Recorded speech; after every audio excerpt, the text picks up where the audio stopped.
Chelsea. Chelsea was the first game of the weekend on Friday, man. Like if there was a late withdrawal of Cole Palmer from that starting lineup, and Pedro, your boy, was slotted into the 10th position for Chelsea, where he got 1 goal and 1 assist. I don't know, what did you make of that game and Pedro playing as a 10 in that position? Well, I think I think it was decent. This London derbies, you cannot really predict how it goes. It started off as a shocker because the Hammers took the lead in it, and the way it was going in the first few, I would say 10, 15 minutes, Chelsea were disjointed. It took a while. It took a while before they started showing their character and why we're the top club in London, in it. So I think yes, with the injury to be honest, I think the injury to Kopama was also a blessing in disguise because I've been skeptical about Kopama playing a 10. I don't really think that's his best position in Chelsea. I believe he coming from the flanks, particularly the right side of the field, is his best position. But when you look at it, you can't argue 5-1. That was demolition, destruction, annihilation. So we will always be excited.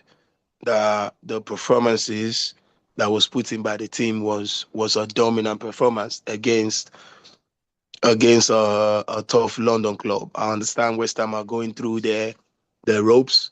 With Potter in there, he hasn't really found his fitting or his footing in the team.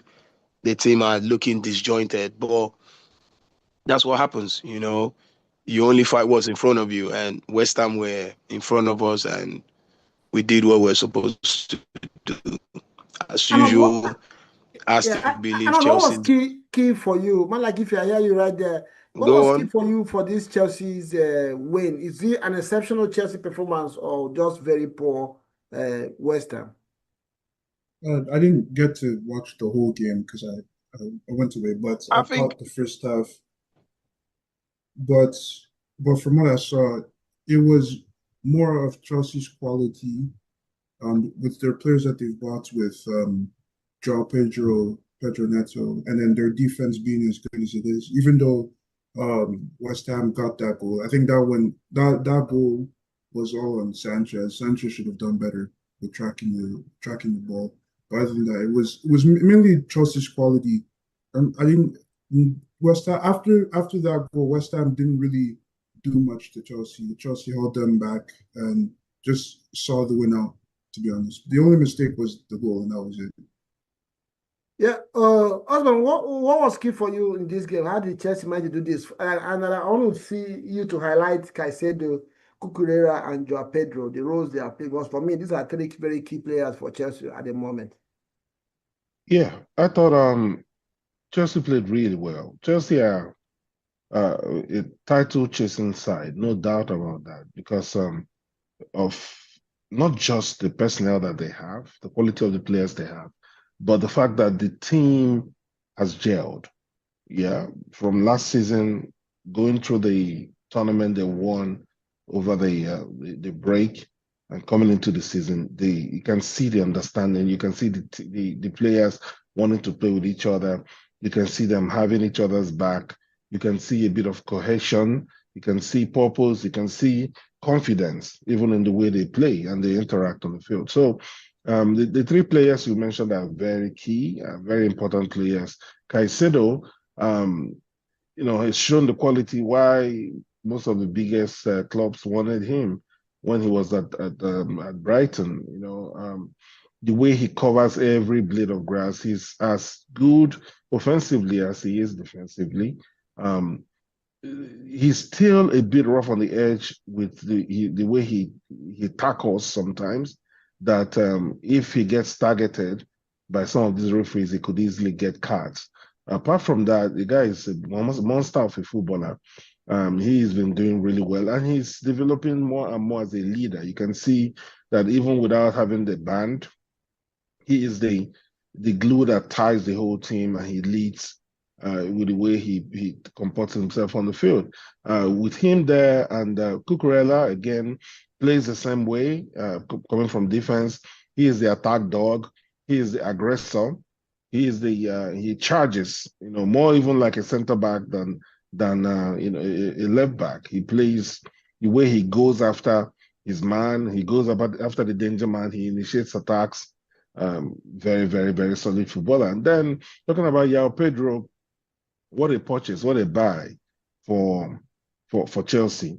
Again, from that team Brighton. I noticed that player from Watford when he was at Watford, and even before then. I mean, he is a very, very good player, extremely skillful, very handy, not just he can play as a point man, as a forward. He puts the ball in the net, but he also has the guile and the intelligence to receive the ball with his back to goal, make decisions, open up stuff for his team. So you would start to wonder, is Cole Palmer, the dependence on Cole Palmer, the best for Chelsea?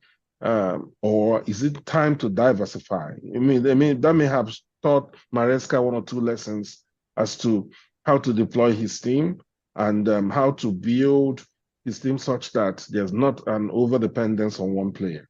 Good game by Chelsea. Yeah, I agree with you guys 100%. I've been shouting for a long time. Don't like if that Kopama for me is not good in that midfield for Chelsea because of his work rate, and he playing from the right side. He actually brings more to Chelsea than from playing from the wing. He has eye for goal. He can pick passes and can score goals. I can create from that side. I think he's running away from having to track back as a winger. That's why maybe he prefers to play from the midfield. And having said that, Chelsea, Joao Pedro, like you mentioned, and like I said, he's not a prolific goal scorer, but he's a terrific footballer. He can score goals and he can play as a 10. So if you really ask me, that structure that Chelsea played with that day actually probably would be their best way to set up with Palmer, when he gets fit, replacing Estavo on the right side of the wing. And I think that would be a very, very difficult setup for Chelsea, for opponents to handle. But we see how that happens. Another place that Chelsea needs to touch, probably they are lacking qualities, maybe defensively. And of course, the last man in the line of the defense, Sanchez, who always has what I call Sanchez moment. Can imagine that goal, like I cannot mention, if they were playing against a better quality team and they concede that kind of goal, it's all going to be difficult for you to get back into the game. And that could just derail all we spoke about right now about Chelsea. So they might have to do something about Sanchez and maybe one or two additions defensively in that team, and that team will be ready to go. So finally, man, like I know it's early days, but Chelsea, from what you have seen as a fan, do you think you guys are title contenders, are going to be in and around it this season?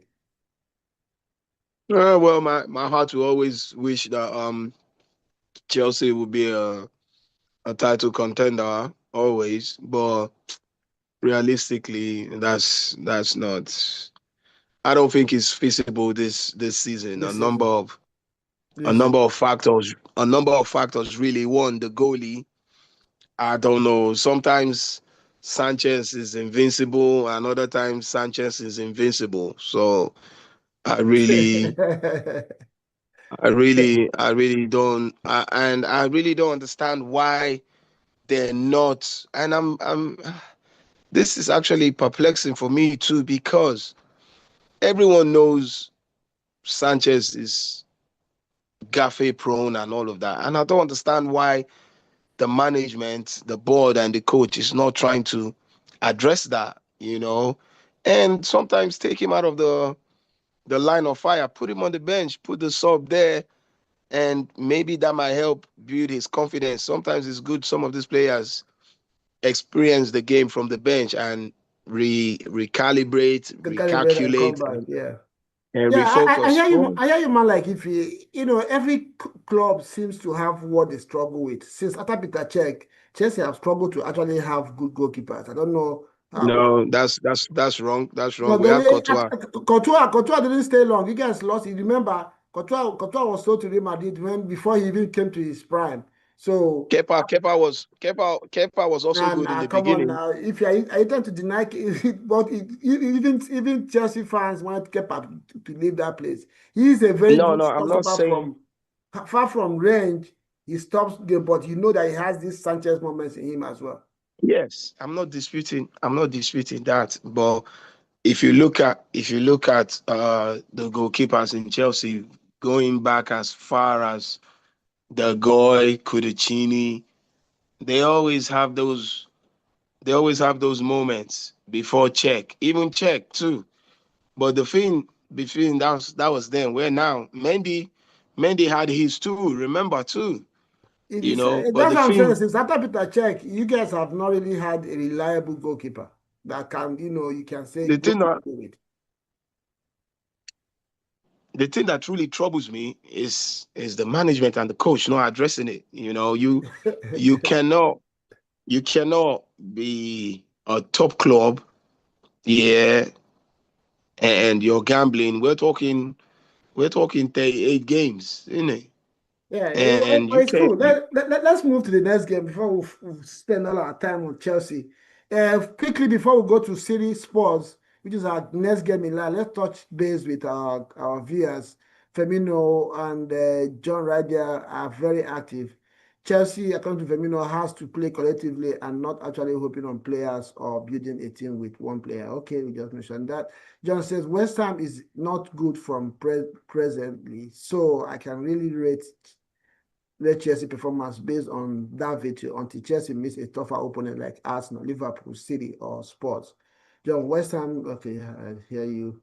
And I like your sincerity, man, like if you're getting your flowers out there, your fans are hailing you.